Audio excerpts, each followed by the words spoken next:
We are leaving our time now. We are leaving our time now. There are places where time moves more slowly than here. We honor all four directions: east, west, north, south. And we also honor the fifth direction, the vertical one, which is in us today, here.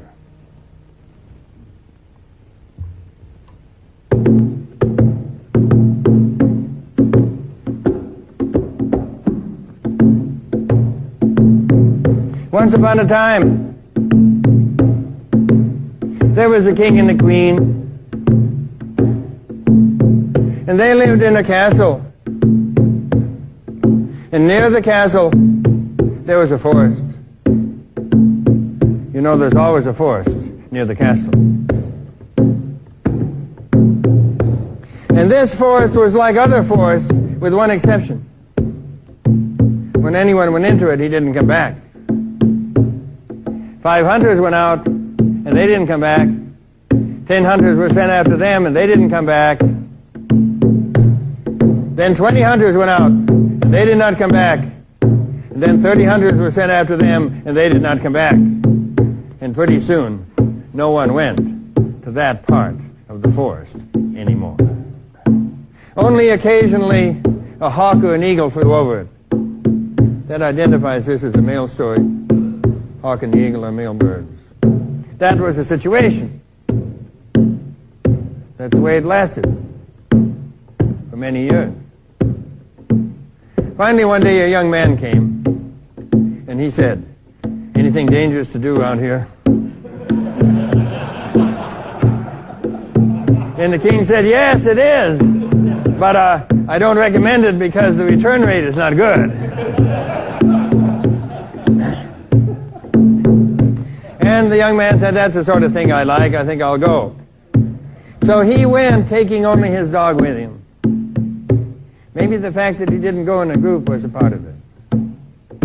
He took only his dog with him, and he walked into the forest, and he walked a long way into the forest, and all of a sudden, a hand came up out of the pond and pulled the dog down. And he didn't get hysterical. He just said, "This must be the place."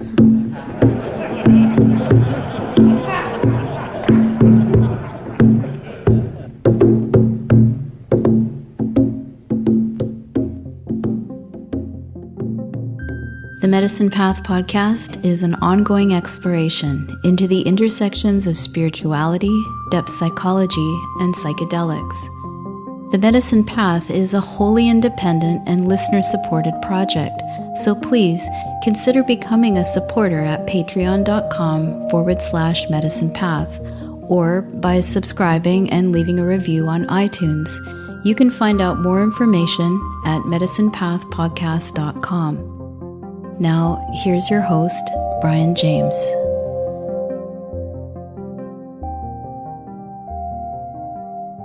Welcome to the Medicine Path podcast. I'm your host, Brian James. This is the third and final episode in a series that pays tribute to the poet, teacher, and activist Robert Bly, who passed away on November 21st of this year. That was Robert you heard at the top of the podcast from the excellent film A Gathering of Men with journalist Bill Moyers. You can find the full video on the Medicine Path YouTube channel. Now, in this episode, I speak with his old friend and colleague, John Lee, who worked alongside Robert for many years, leading men's groups around the U.S.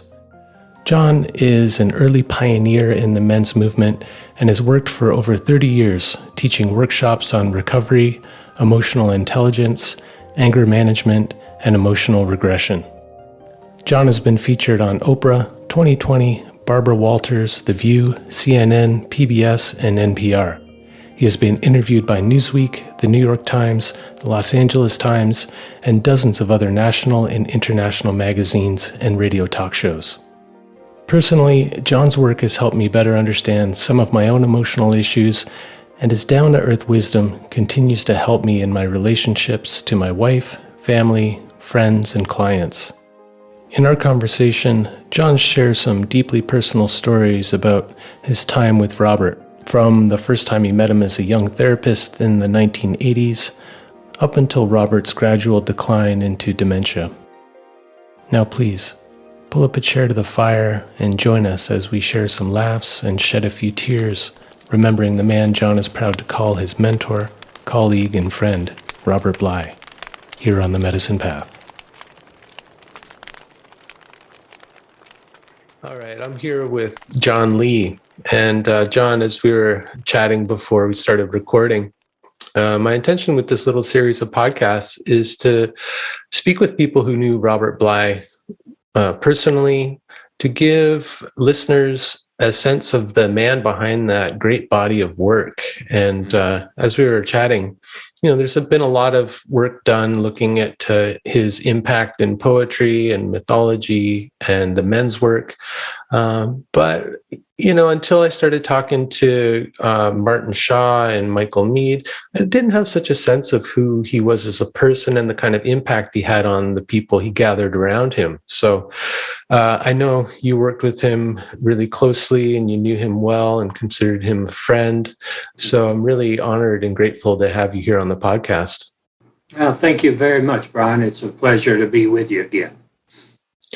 Yeah, I wonder... Especially on this topic. Yeah. I wonder if you wouldn't mind starting just by telling us about how and when and where you met Robert for the first time. Okay, I'd be delighted. It's a great memory. In 1980, someone gave me an article or an interview. I think it was in the Sun magazine, and Robert talked about a witch turning sons into swans and how they flew away. And I read that and I thought, wow, I'm a swan boy, but I don't want to call it swan boy. And so I came up with the word, the flying boy, and wrote that first book, which again was totally inspired by Robert. But before I did, Brian, I was working on my doctorate here at UT in Austin. And the subject was men's issues, masculine psychology. And of course, Robert Bly was going to fit into that thing. And right about that time, there was a big conference, Jungian conference, north of here. And my dissertation director got me a scholarship to go to that because I had no money, and a Jungian conference, even back in the 80s, was pretty expensive. So I got a scholarship, and long story short, they seated me at the table with Robert to my left. And so he did a reading, and I was so blown away that a scholarship guy, when I got there, I kept asking the people, where do I sit? And they kept saying up front. And I couldn't figure out what they meant. It was a wonderful, wonderful reading he did. And then he sat down beside me and we talked during the whole dinner. And that was my first student encounter with him. And that would have been in 1981 or 82. But then first time we worked together was in 1991. Michael Mead, as you know, and James Hillman had been teaching with him for some years at men's conferences. And they brought me and Martine Prechtel and Malidoma Somé and others, to this conference. Can't remember the city outside of San Francisco that conference was. I'll think of it in a minute. But that was my first sort of live encounter with him, sort of as a colleague and a public speaker. So Mm-hmm. that was the professional part. Yeah. So in those intervening years between that first meeting at the conference and when you got the call, were you guys in contact with each other? Yeah.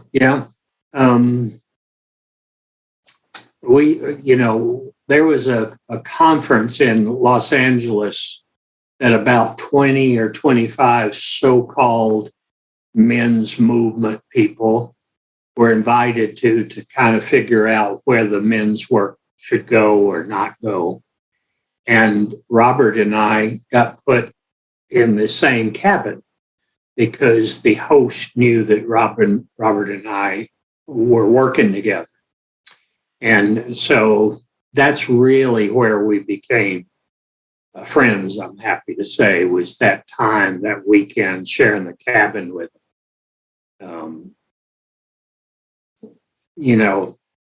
God, that was so long ago. But so we were walking one day after dinner, and he said the most marvelous thing to me. He said, John, I want you to tell me what I'm doing wrong at the men's conferences. What am I doing wrong with men? And I was just totally blown away because at that moment, I realized he wasn't talking to a student anymore. He wasn't talking to somebody who was a fan.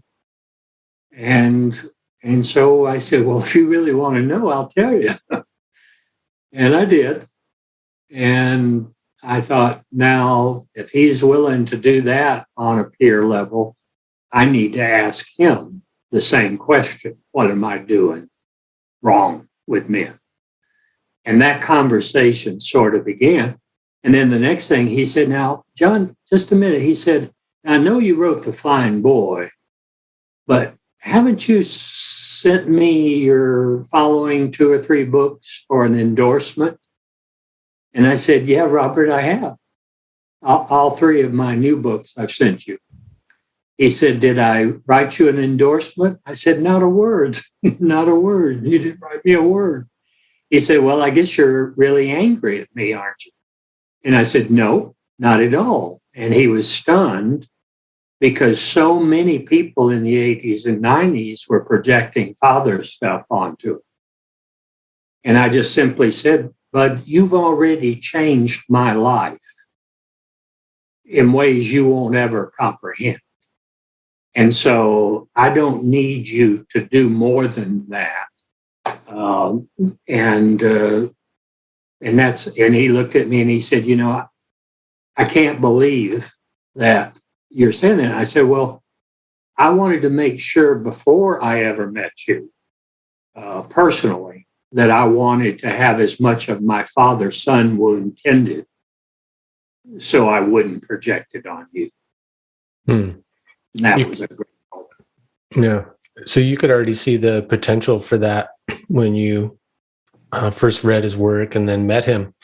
Yeah, he talked about that a lot, the father hunger that he identified in especially North American culture.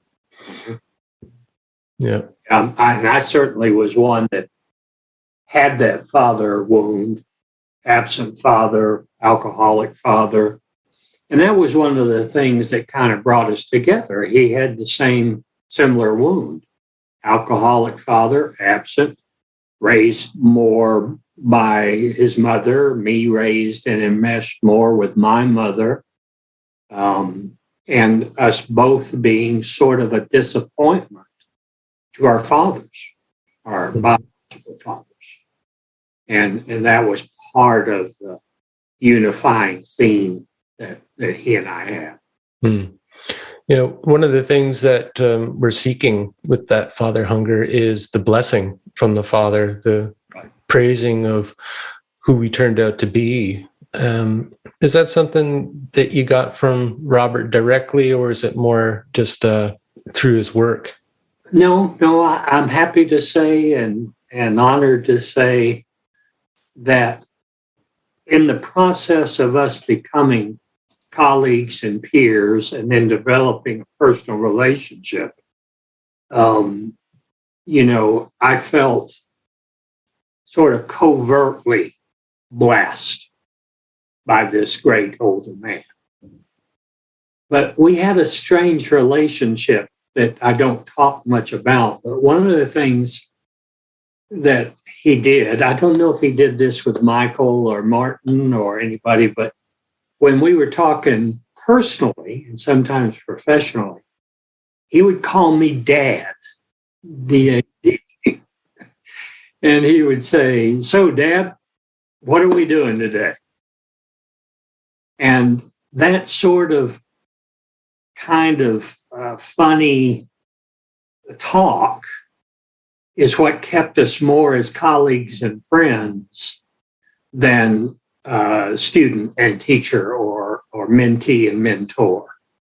It was just a little funny thing he would say. Maybe he said it to everybody, but So there was this thing of, John, what am I doing wrong? And then, Robert, what am I doing wrong? That kept us. A lot of people, and I have no problem with this, a lot of people thought he was my mentor or my father figure. And while he was, in some ways, both of those, because of his generosity, because of his ability to bless, I did feel some of that, but that was not the main glue that kept us stuck together. Mm-hmm. Yeah, it's interesting how he would kind of subvert the typical mentor-mentee relationship by asking you what he's doing wrong and calling you Dad. He talked a lot about the puer spirit, the kind of eternal boy. And I think he held a lot of that energy. And so maybe that was some way of kind of subverting the whole father-son dynamic that could have been projected. Exactly. We both recognized we were both puers, or in my language and his, he would say it too, we're both flying boys, And so that kept us almost more as friends and brothers in some ways. But it's the early times with him, it was life changing. It was career changing. I just can't tell people how generous he was. One of the most generous people I've ever met. I was talking to Michael Mead about that, his generosity. And, from my perspective now, I don't really see a lot of people like him of his stature sharing the stage with other people and kind of finding a niche for them in this circle that they're creating around them, where it was never just about Robert Bly, but he would bring other people in, unseasoned people like Martin Prechtel. I think he described Martin once as like a wild pony running around with flowers dropping out of his mouth. But giving this guy a platform, which then he could have a whole career as a teacher on for the rest of his life. And, right. We could say that about a number of other people too. That's right. He did that with the great conference that he started 40 years ago.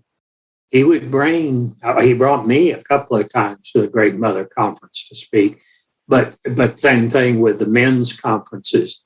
It was the most amazing thing to see him. He was so smart that part of this was his generosity, but also his intelligence and emotional intelligence. So he'd bring 6 or 7 teachers to every conference, and while he was clearly the person they came to see and hear, people like myself, Martine Malidoma, Martin Shaw, we got the benefit of his collegial spirit and generosity to say, Martin Prechtel is a Guatemalan shaman. He's never done a men's conference before. And here he is. Robert barely knew him or me, and brought us in. Funny story about Martine.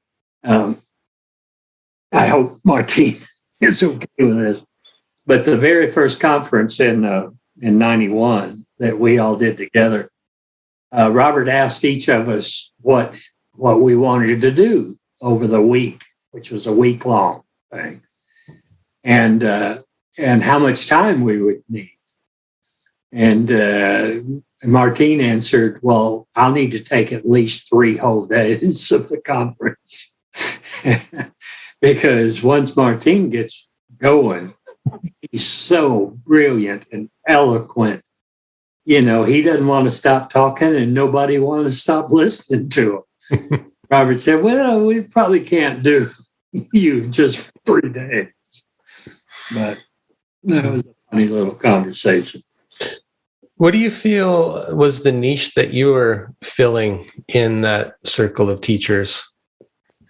Well, I've often said in public and personal life that he was really the one who articulated grief in men that needed to be dealt with, needed to be talked about, needed to have stories that addressed it. And at this time, in like from 80, 85, I got into recovery, 12-step recovery from alcohol and being a son of an alcoholic. And so that particular area was not brought really to any of the conferences before I joined in.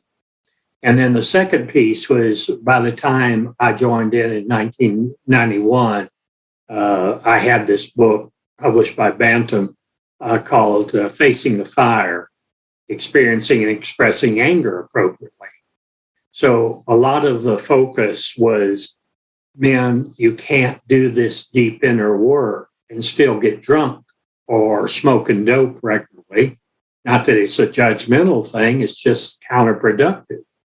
And as Robert talked about grief so eloquently, I wanted to bring in the other side, which is deep anger work and how that gets taught and done experientially.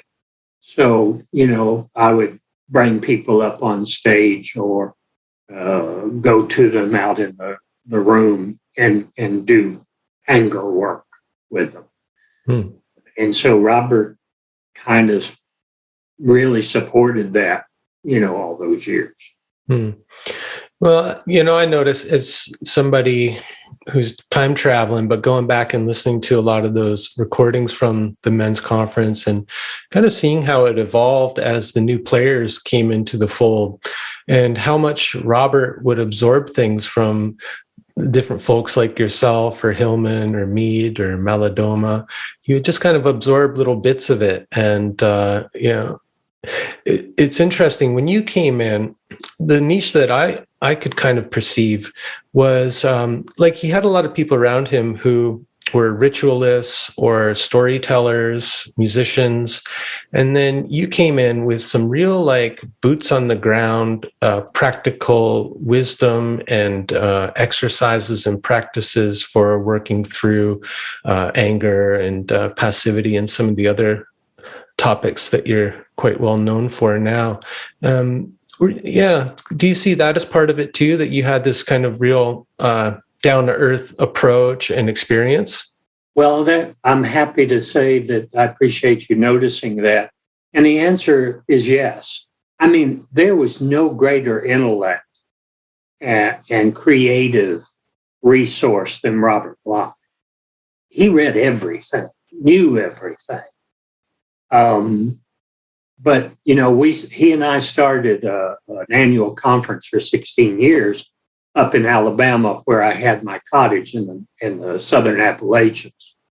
And we did that for 16 years. But a lot of the guys that came to Mendocino, that was the place where I first met him, and then Minnesota, were well-read, well-educated people.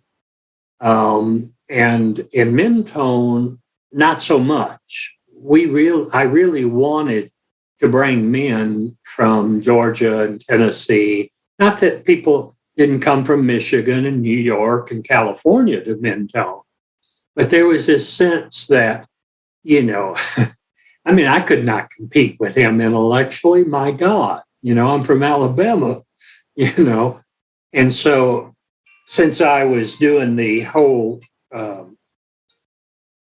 experiential stuff that, let me turn this off. Sorry. That, I wanted to bring another component to the storytelling, the poetry, the mythology, which I love. I mean, I ate it up with a spoon. But I also knew that I was practicing and teaching what would have been called back then body-centered psychotherapy, where the head and the intellect is sort of not transcended, but eliminated in as much as possible to get down to the body, which Robert was doing in his own way and talking about in his own way.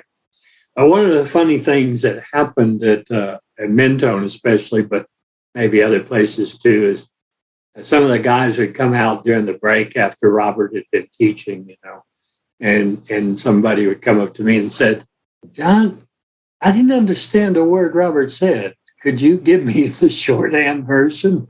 He said. And because his intellect was just, sky high. But I know for a fact, because I overheard it a couple of times, some of the academic guys and the intellectual guys were grumbling like, what is John Lee doing here and what is he talking about? And again, that was the damn wisdom of Robert. He would have 6 teachers with us in Mentone, assuming that none of us could quite reach everybody in the room. I mean, that's brilliant. Most public speakers and writers just didn't do that. Hell, I didn't do it until I started working with Robert. I would be the only one at my weekend or whatever. And then Robert showed me that, so when I started Mentone, I said, well, we're just going to do the same thing he does in Minnesota. We're going to pay other teachers. Martine was a big one who came several years to Mentone and just blew everybody away. And there's something about that, too, that's coming to mind about how if you've got 6 teachers on the stage, you're in a way diffusing all of the projection that you would otherwise have to carry solo. Exactly. And yes, guys in the audience are going to be able to relate to different teachers and find something in that. It's quite brilliant. Yeah. And again, I have a lot of colleagues, writers, friends, and they were more like me initially, is that they wouldn't bring a whole host of folks with them, had Robert done let's say a weekend by himself, he would have made 5 to 10 times more money than he made by bringing 6 teachers and Robert was incredible about this in Minnesota. He would take the same pay as somebody who had never done a day's work of men's work and was up there on the stand with him. Take the same pay. That was another thing I loved about him. He had no regard for money whatsoever. It just was not a factor.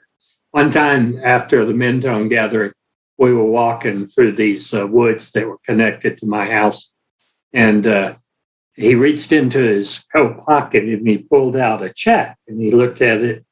He said, "Oh my God, this is a check." I said, "How much is it for?" He said, $1,500. He said, "But it's dated 2 years ago." it just, I mean, this was a very common thing. He would put it in his pocket. He would leave it on the dresser. It just wasn't much of a factor at all, to the point that we had a conversation one time that he said, John, how much do you charge for these things? Now, this was back in late 80s and early 90s when the Flying Boy and everything was doing really well.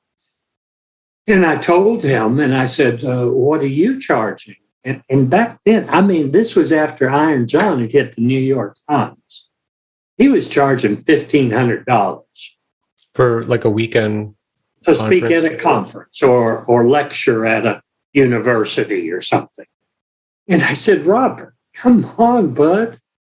You can get 5 times more than that. You're 10 times more famous and well-known than I am.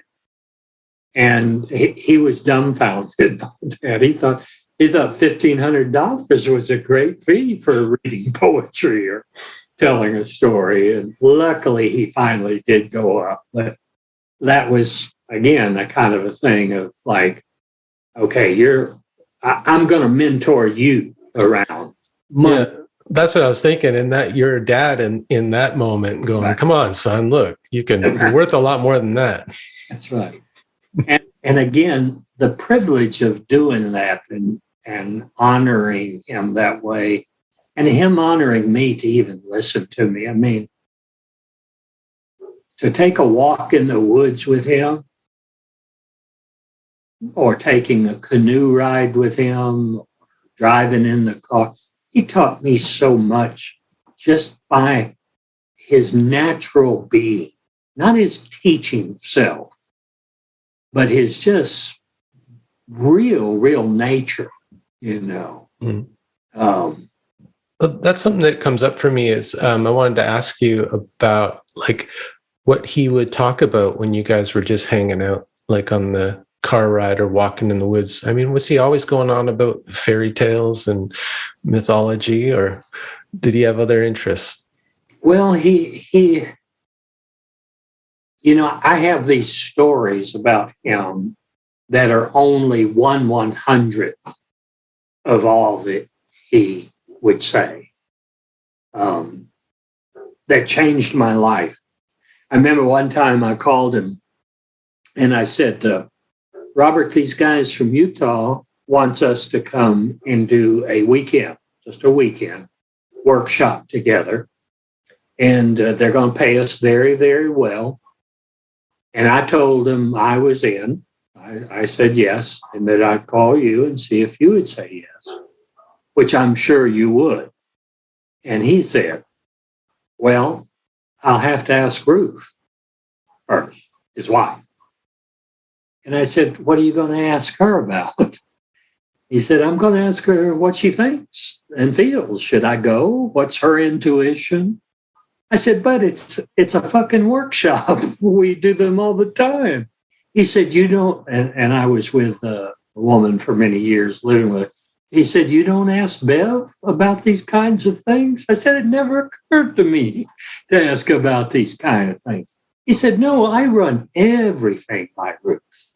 I said, even whether or not you're going to do a workshop in Utah? He said, everything. He said, don't you do that? I said, it never crossed my mind. But he did after that. After that. Why was that important to you to run it by your because partner? I was so independent to the point of being counter-dependent. And I've just been so used to making decisions myself. Like if I was going to buy a car, I would tell Bev, or later my wife Susan early on, I'm going to go look at cars today. But I wouldn't say, what do you think? Is this a good time to buy a car? What do you think? And I saw in that conversation that he put so much importance, not only on Ruth, his wife, but just on the feminine knowledge and intuition that I just hadn't done growing up as a redneck in Alabama. You don't ask your wife, can you buy a car? And certainly not work questions. Do you think how to go to work for Tennessee Valley Association? You just go apply for the job, and then you come home and tell your wife you got the job. So that was big. And he had lots and lots of things like that during these conversations. Well, one time we were driving back from a conference and we got close to Minneapolis, where his home is. And he said, pull over here to this florist shop. I said, what for? He said, I got to get Ruth, his wife, some flowers. And I said, but we've only been gone 3 days. You're going to bring flowers to your wife? He said, oh, yes. He said, no, I try to always bring some kind of gift to my wife for her taking care of the house, taking care of the bills and all that. And that's what allows me to go do these kinds of things. He said, don't you get your wife a present before you go home? And I said, no, it's never occurred to me to be gone such a short time. And once again, he said, no, you need to start doing that. So, that's really interesting, I think, because, of course, he's so well known for the men's work. And when you listen to those old recordings, he's talking a lot about the feminine and the kind of archetypal mythological sense, but you don't hear a lot of this down to earth. Okay, here's the kind of thing that you do for your wife or partner, and that's right. Yeah, that's interesting. So after that, did you start bringing absolutely some gratitude? Absolutely. I asked Susan, my wife, about everything. What do you think? What do you feel? And what I found out through Robert's guidance was my wife, Susan, of 16 years, she had a wisdom of the kind that I couldn't even come close to. And by incorporating that into my work life as well as my personal life, really, really had a phenomenal change, in the way I was in relationship. These are the kinds of things that I owe him the world for, I'd be sitting with him at a conference and I'd just be sitting there awestruck listening to some of those ideas. But then the rides home or the walk in the woods or the canoe ride, that's where I got the more personal stuff, that just changed my life. Mm. He changed my life professionally. There's no question about that. I would not be sitting here talking to you. And that's one thing that I'm committed to, and I've always been committed to, is whenever I go to speak at a men's thing or a conference or a clinical thing, I always bring him up in some form or another because I owe him the world. I just owe him the world. Mm. And how long did you guys continue to work together? Was there a point where it all dissolved? I know the men's movement with him involved just kind of seemed to, I don't know, got really kind of dispersed. And I don't know if there's like an actual formal ending to it all, is what I'm trying to get at. But was there that with you? Yes. Yeah, we worked together about 20 years, maybe 21 or 9, but somewhere in there. And, when he and Michael and James Hillman was doing these things, they get audiences of 1,000 people or more. Because, Robert was on Time Magazine, Atlantic Monthly, and all these new age publications. And it was just the peak. This was around 87, 88, 89. And like I said, by 90 or 91, it's beginning not only to fall off, but again, somehow or another, that's also when Michael and James kind of went their own way or something. And so one of the things that happened was the men's movement started getting caricatured in the media around 91.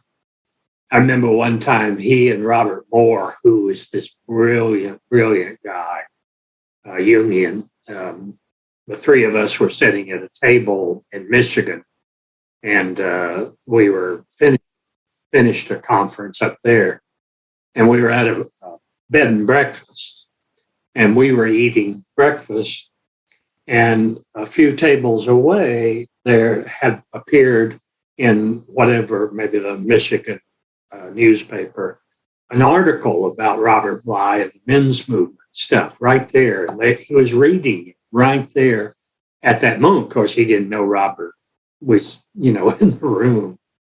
But his wife said, honey, do you think you might want to do something like that?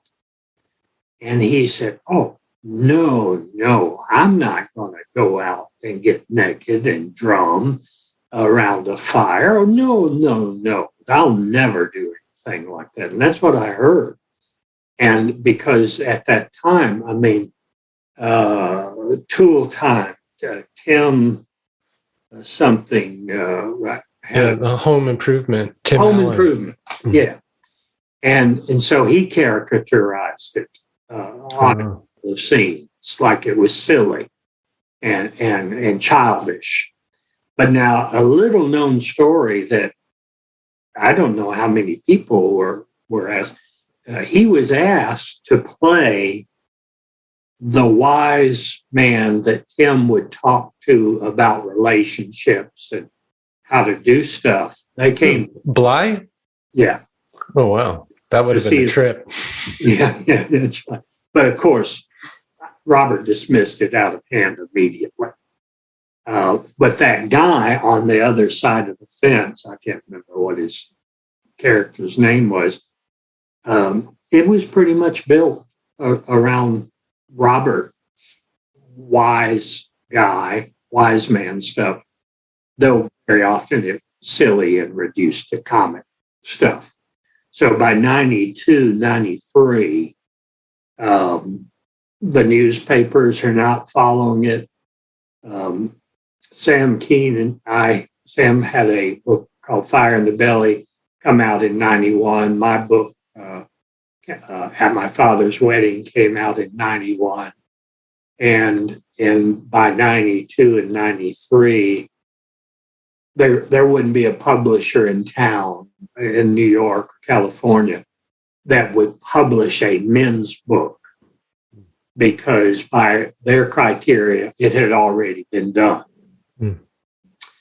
And so in Mentone, by the 14th, 15th, 16th year, now we probably stopped teaching together, I'm going to say 8 years ago. And we would be lucky if we got 75 men for the weekend. And I would get so frustrated with that. I'd say to the men, you got to tell men that this is a cultural phenomenon of having Robert Bly teach and speak. And we got 75 guys here that barely paid the bills. Now, when we first started in Mentone, that first 2 or 3 years, we had 150, 200 guys coming because we were still not quite peaked yet, but was getting there. And I'd say, but folks, you got to understand, Robert is equivalent to Carl Jung and Joseph Campbell, and he's alive and he's right here. and it would frustrate me, not because I needed 150 or 500 people, but I just thought, you guys you're going to miss this opportunity. And believe me, I've heard so many men, especially, and few women say, I can't believe I didn't go when Robert was up and running. Yeah. I just can't believe it. I go, I know I kept trying to tell everybody, you got to go hear him at least once in your life. Because nobody's like it. Nobody. No. Nobody. It's definitely one of a kind, that's for sure. Yeah, to say the least. Brilliant, flamboyant, charismatic, intelligent, creative, and humor. Oh my God. He was one of the funniest people on the planet. He spontaneously spurt out something and crack everybody in the audience up. To blend that depth of intelligence with that depth of humor is a rare thing. Yeah.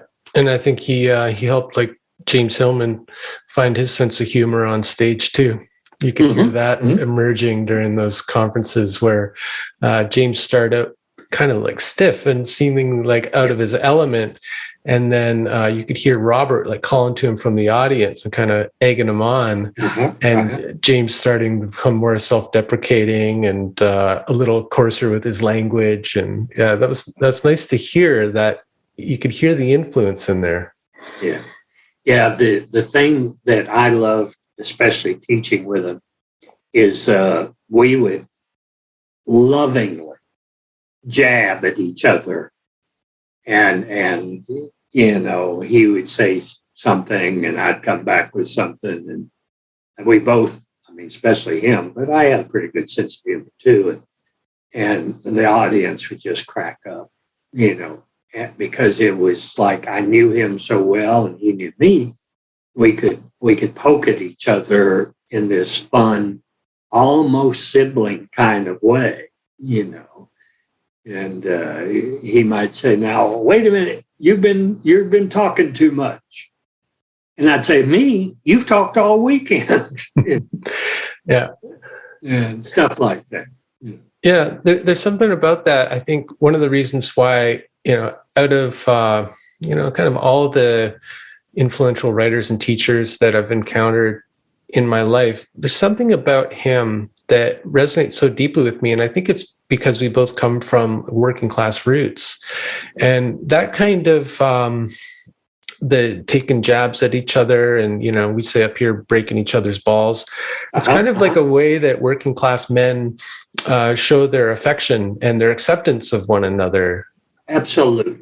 Absolutely. You're right on target. And again, that's one of the things I shared. My parents, my grandfathers, grandmothers, all were farmers and sharecroppers, and his dad was a farmer. And so, even though Robert was the supreme intellect, his roots were in the dirt farm of Minnesota, and so he never lost that. And if you look at a lot of his poems, you'll see the rural and agrarian in his poems that always comes forth in every book that he's ever published. Mm-hmm. And so he held on to that in a way that I did too. The house that we moved into in Alabama after my dad and my aunts and uncles stopped working in the factories of Michigan, didn't have plumbing and running water, and that kind of connection to, I got to go to the well and draw the water. It has a very different kind of feel to it than turning on the tap. But his father was a successful farmer, had 2 or 3 farms, And Robert, driving the tractor and plowing fields when he was a young man, is right there in all his work. Mm-hmm. Did he influence you as a writer at all? Yeah.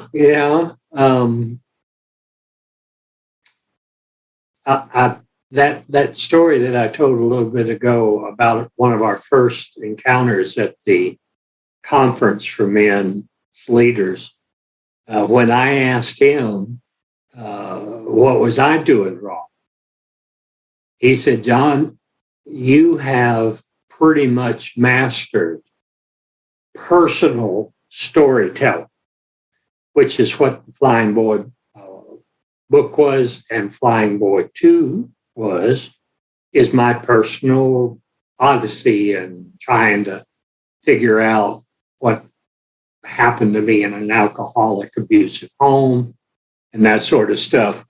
And so was my third book, At My Father's Wedding. He said, you've got this personal story that a lot of people relate to. But he said, John, you're not using your intellect at all. You've been trained as an academician. You teach college. You worked on your doctorate after attaining your master's. He said, you're kind of throwing that out, the baby with the bathwater. And I'm encouraging you to bring that into your future books. And I knew he was right. Now, I've always had this feeling that, especially by being with him, that I just didn't have the education. I mean, when you get an education in Alabama, you don't get an education. You get pushed through, especially if you're a troublemaker like I was. They just push you through from grade to grade. So I had this inferiority thing that I knew I could tell my stories because I grew up with storytellers. But I was afraid to put out the education and the work that I've been reading Jung well before, and Joseph Campbell well before, and Freud, but I wouldn't bring any of that into my writing until kind of after that conversation. And I realized, I've got to add to the personal story with the things that I've read and researched and know about. The book, Growing Yourself Back Up, Understanding Emotional Regression, is clearly a result of that conversation. Very little storytelling, personal storytelling, and quite a bit of information and stuff about this phenomenon that I called emotional regression. So he very much did that. Plus, he and I sent poetry back and forth to each other. He really supported me as a writer of poems. And I'm happy to say I kept a lot of the stuff that he would send me in rough draft and say, what do you think? Does this work? Does this not work? And I sent him, my attempts at poetry. And he would come back and say, no, you need to strike this line out, this line, and you need to add this. And one of my deep, great regrets is we did that for a while, and somehow I got really, really busy and let that slide off. But it was certainly these great moments to read this stuff in rough draft and him read my stuff. So big influence. His poetry was just, half the time I couldn't understand it because I didn't have the intellect to grasp it or the education. But some of his stuff, his book, Loving a Woman in Two Worlds, that came out about the time, back in the early 80s, late 80s, that every poem in that I understood. And when years later, he was my best man at my wedding, I had him read 2 poems from that collection that had touched me so deeply. And again, at that wedding, he was standing beside me. And when my wife came walking up the aisle with her father, I sort of swooned a little bit. And he put his hand on my back to steady me.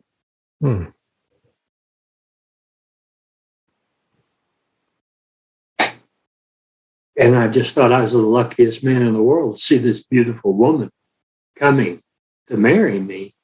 But to have this man's hand on my back was just, I'll never forget it as long as I live. Beautiful. I'll never forget a lot of stuff as long as I live. So, John, I got to ask you, so you've told us what Robert thought you were missing in the kind of men's work that you're doing to expand things beyond your personal story and offer a bigger context. I got to ask you, do you remember how it went the other way? What you thought he was missing out on? Yeah. I mean, could you tell us? Yeah. I mean, it's a moment in my life where being asked this as a peer. So in the 80s, when Robert and James and Michael were doing this, I would listen to all the recordings that they made. And a lot of the men who were coming to the men's stuff through the door of recovery would say to me sometimes, I went to this thing with Robert and James and Michael, and 2 or 3 times or 4 times, there'd be something said by Robert or James that would be very shaming to the men. And you can hear it, Now, this is a silly example, and it was kind of said, but I'm going to exaggerate to make a point to finish that part of the story. So somebody might stand up in 88, 89 and say to Robert, I wish you were my father, or I wish I had a father like you. And Robert would say, take that guy and throw him out the window. And the guy didn't know, And so he said, Robert, you and James, y'all tend to put shame out there in your talks and lectures to these guys. And some of the guys are just fine with it. But my recovery guys, whose life has been built on the foundation of shame, just is not feeling comfortable with it. And he said, so I do that? I said, yeah, you do. And James does. I really don't remember Michael doing it, but yeah. So he said, wow, I didn't know that. So I said, I would suggest that you try to remove that element out of your presentations. Mm-hmm. Now, by the time he and I are working together, certainly years later, the way I end that story is somebody might stand up in the audience and say, Robert, I wish I had a father like you, or I wish you were my father. And Robert would say, come up here and sit, Mike. Mm. Mm. And say, what would you like to have heard from your father? Mm. Very, very different. Now, I do not take any credit for that whatsoever, but I can say my experience at Minnesota and Mentone, that just didn't happen. Just didn't happen. Just didn't happen. See, Robert and Michael and James, in some ways, was what Robert Moore would call warriors. They were young. You know, Robert started this stuff when he was 65 years old, younger than I am today. You know. When you say young, you mean relatively young too. Yeah. Because they had kind of back-end heavy careers. Like, well, not necessarily so much Michael, but Hillman and Bly, really, it was in their like last third of their life. Yeah, it was their peak. And so there was a lot of warrior energy, what Robert Moore would call warrior energy.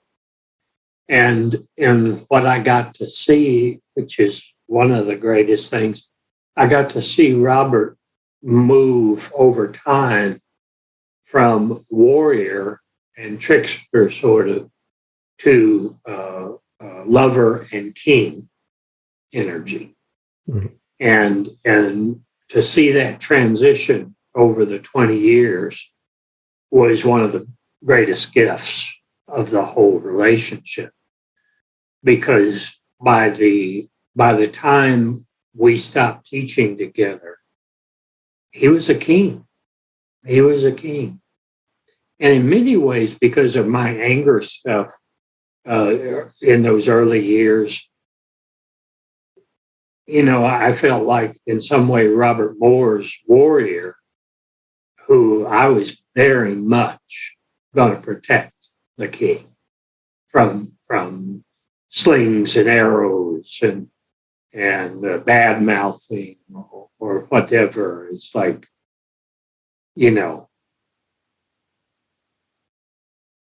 And then I guess over time I went from warrior to more lover and stuff. But just to see Robert Moore and Robert Bly, some of the other guys move through these quadrants that Robert Moore talked about was a blessing right there. Mm-hmm.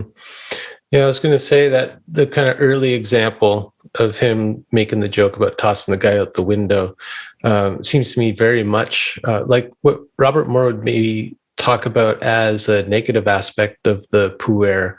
Or negative grandiosity. Yeah. And then that movement to, all right, come on up here and tell me about it. Like, wow, that's that movement into elder energy and being more sensitive to where this guy's at in his life. Right. Now, I don't know James Hillman at all. I met him one time, and I met Michael a few times. And I don't know if James ever got to I know what you said, he got to a looser place, but I don't know that because I mean, once he stopped teaching with Robert, I've read his books, but they're all very serious and intellectual. I don't know if he ever got to the lover side before he passed, you know. Yeah, well, I think he turned his focus more to, what soul means in the context of society and earth, but that was very, very late. Started to get some more of the gravitas, like the flying boy coming down to earth image, maybe. Well, I think, I raised this with Martin and Michael, and I've thought about it since I've had those conversations in the past few weeks, but it's regarding the way that Robert's life ended with dementia in probably the last 14 or 15 years of his life. Now, people listening, he died when he was 94. So from the time he was in his late 70s to 80s. He had been around 80, I'm going to say around 85 was when it became, well, there was a level first that wasn't obvious. Mm-hmm. Right. He was slipping into dementia. And then there was a level after that where it was clear and he couldn't teach anymore. Right. And then there's a level where he stopped reading and writing and took lots of naps and, stuff. But the first level was, again, I can never remember. Sometimes I'll say, oh, that happened 3 years ago. And it turns out somebody says, no, that was 10 years ago. Right. So I don't remember. I think Robert was around 84 or 85. And it was the last time we taught in Minnesota. And by this time we'd stopped teaching in Minto. And so by this time, he couldn't carry the teaching part of the week like he always had in previous Minnesota conferences.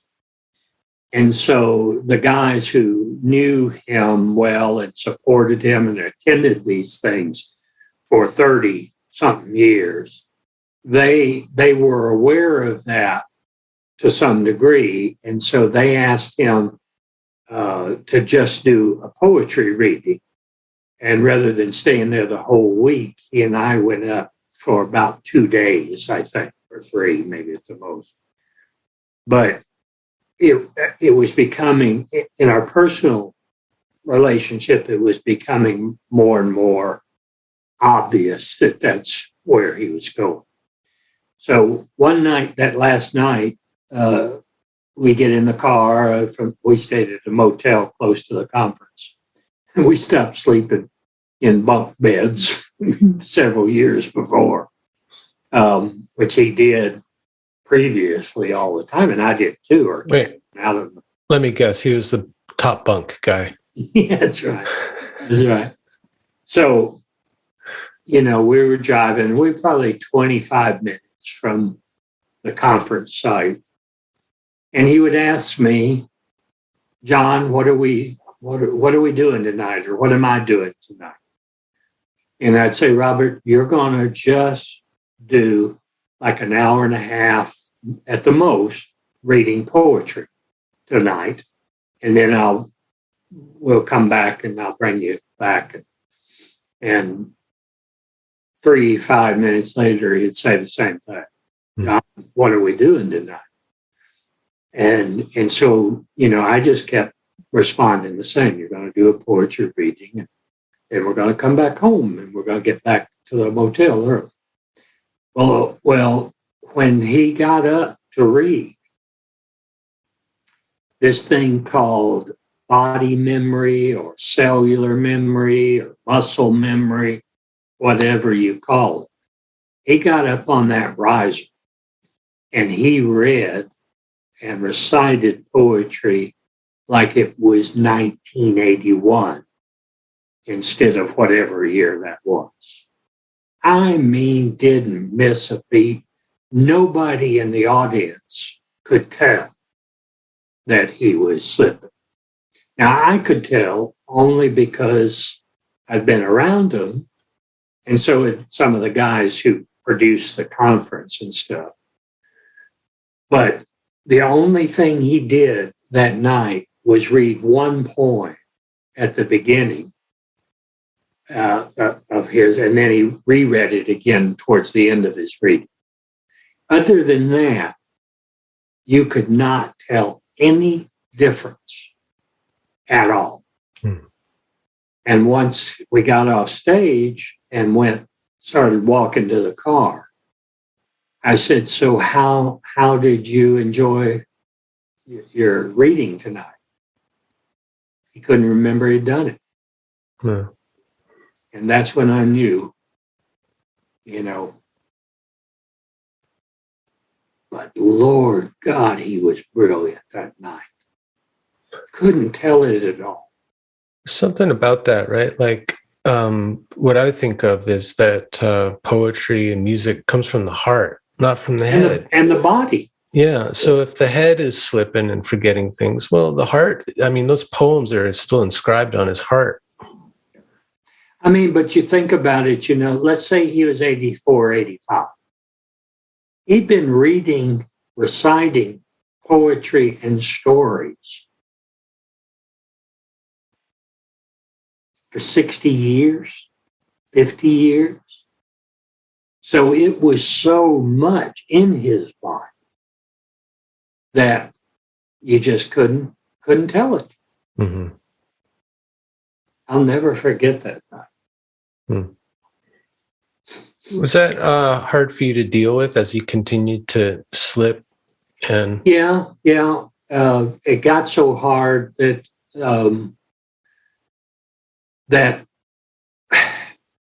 we talked on the phone a lot when we weren't working together, and so that was one of the greatest blessings of my life. I'd just call him or he'd call me, and it wouldn't be about work or anything, But so as he proceeded in that direction, our phone calls got shorter and shorter and shorter. And so it got down to where maybe 5 minutes. And then finally it got to where I started writing him letters each month and telling him what I was doing, telling him what he meant to me. And Ruth, his wife, would read them. And he got to a place where he didn't know who was writing. And but by the time he got to that place, this was over time now. So in the beginning, there was so much grief in me that poured out. But by the time I'm writing him letters for Ruth to read, I'd sort of integrated, you might say, process that my dear friend, was going. And then, he would be 95 in about 5 days from now. Yeah, Capricorn. Yeah. So it was a gradual acceptance, Yeah. And he's the only person that I've ever known or interacted with that had that dementia. But he was just an incredible guy. And then, I wake up the day after he passed, and somebody had posted on Facebook that he died. And I was speechless. I had no words for about 2 weeks. People would write me and send me condolences, knowing he was my friend and colleague and stuff. And I couldn't write back. I just read them, and I just had no words for 2 weeks. And I had no tears for 2 weeks. And I knew they were going to come, and I knew I'd write back to these people who were so nice. But I couldn't do it for 2 weeks. It just like, even though I knew it was coming, I was still very much in shock, that my dear friend had passed. And so finally, after about 2 weeks, I had a conversation with another dear friend and colleague, Pat Love, and I broke down. And then after that, I could then write back my thank yous to people. And finally, I wrote a letter to Ruth of condolences. How's Ruth doing? I don't know. Ruth and I were friends and fairly close. And we would talk as Robert was descending into dementia. She and I would talk much longer than he and I would when I called. And she'd write me and I'd write and that sort of stuff. But those 2 weeks, I just couldn't, I couldn't speak to anybody. But B, I wanted to make sure that I gave Ruth all the space that something like this would need, friends, family, grandchildren, arrangements and stuff. So I don't really know, but probably she'd adapted along the way. Yeah. But God Almighty, he loved her so much, and she loved him so much. And I'm wondering,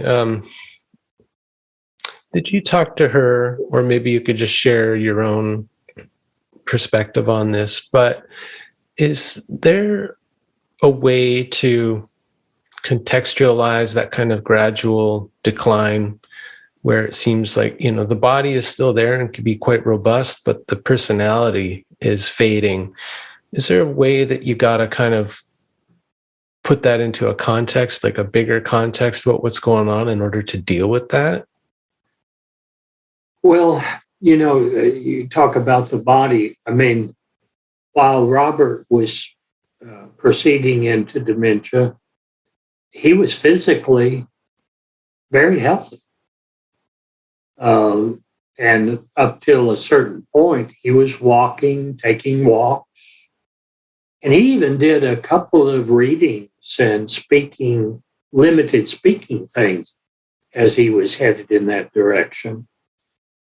The hard part for a lot of us, speaking for nobody but myself, to see one of the greatest minds of the 20th and 21st century go into that place.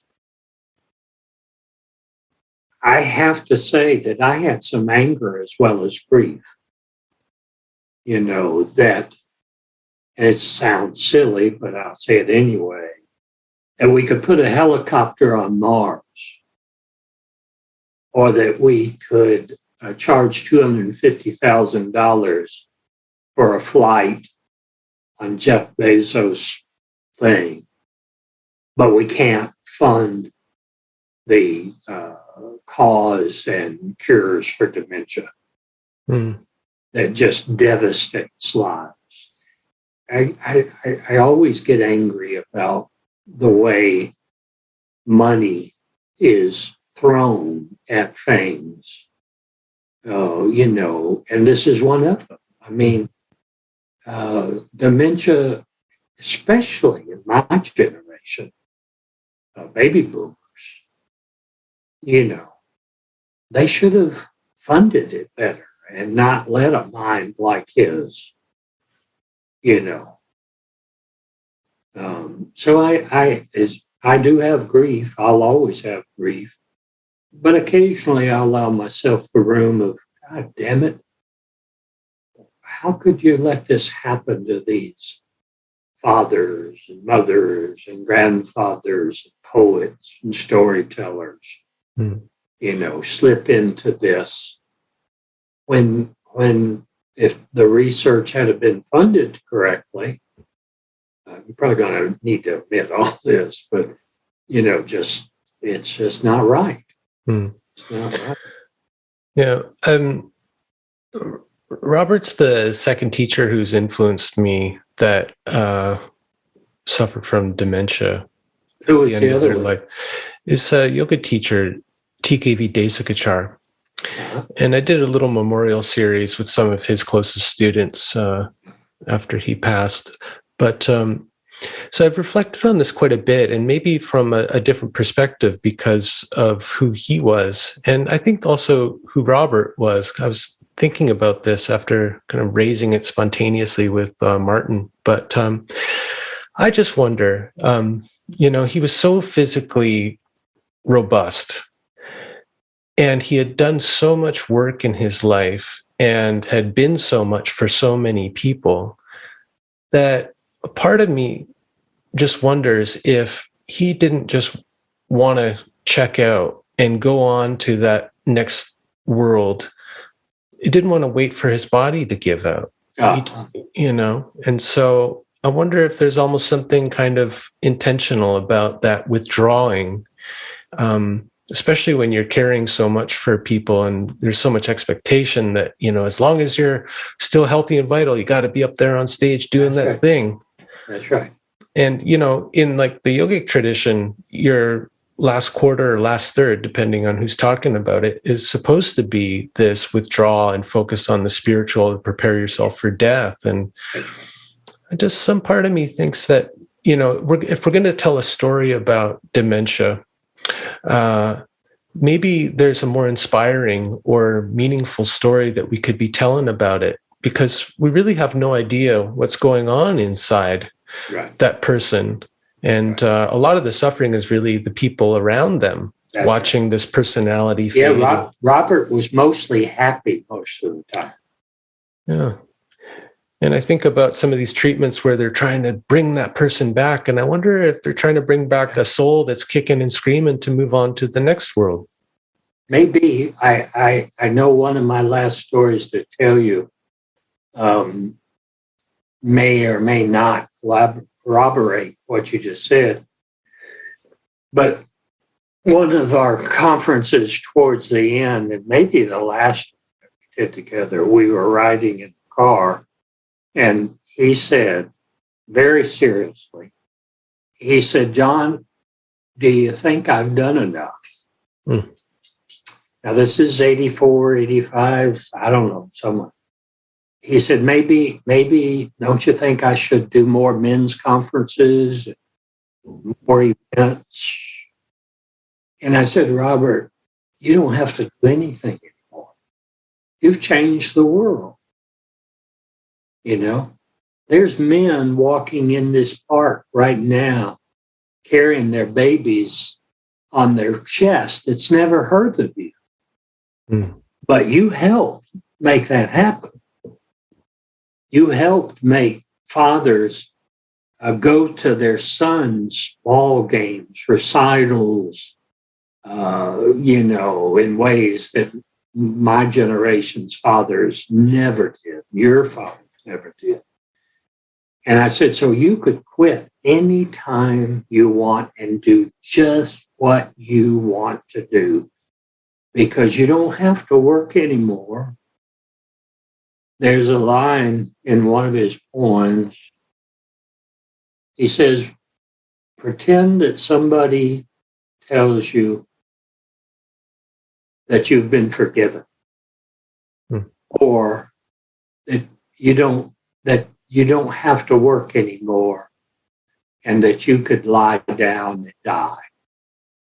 But there was this sense, very important. I wish I hadn't messed up the quoting of it. I quoted it much better, but not in a long time. But I said, no, you just do whatever you want to do.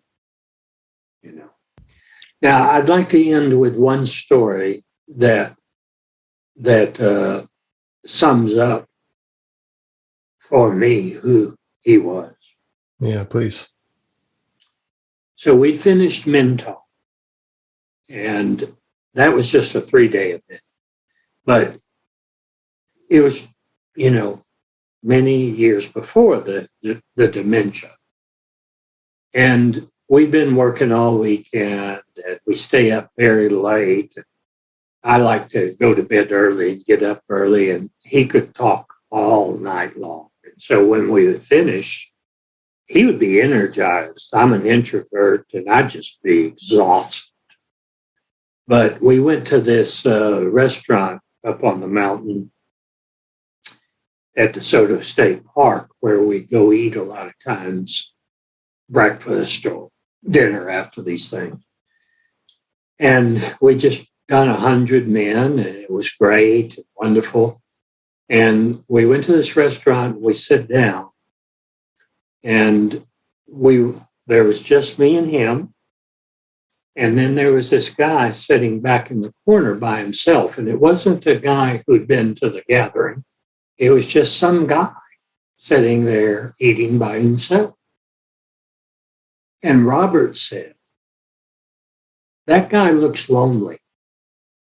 Do you think we should ask him to join us?" And that was, again, one of the most moment-changing things, because I realized that he meant it. Because, if a waitress or a waiter came to the table in any restaurant that you're in, he wanted to know about.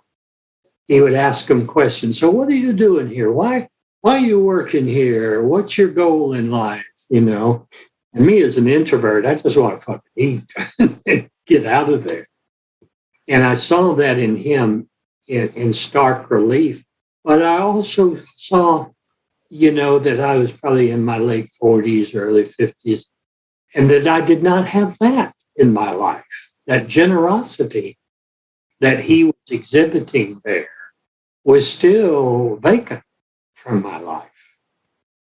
And I just thought, my God, this guy has changed the world. He's internationally famous.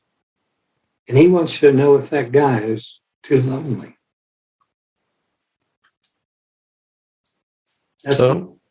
Did you invite the guy over? No, because I didn't have that kind of generosity. I was tired. I was exhausted. And also, this was my last night with my friend.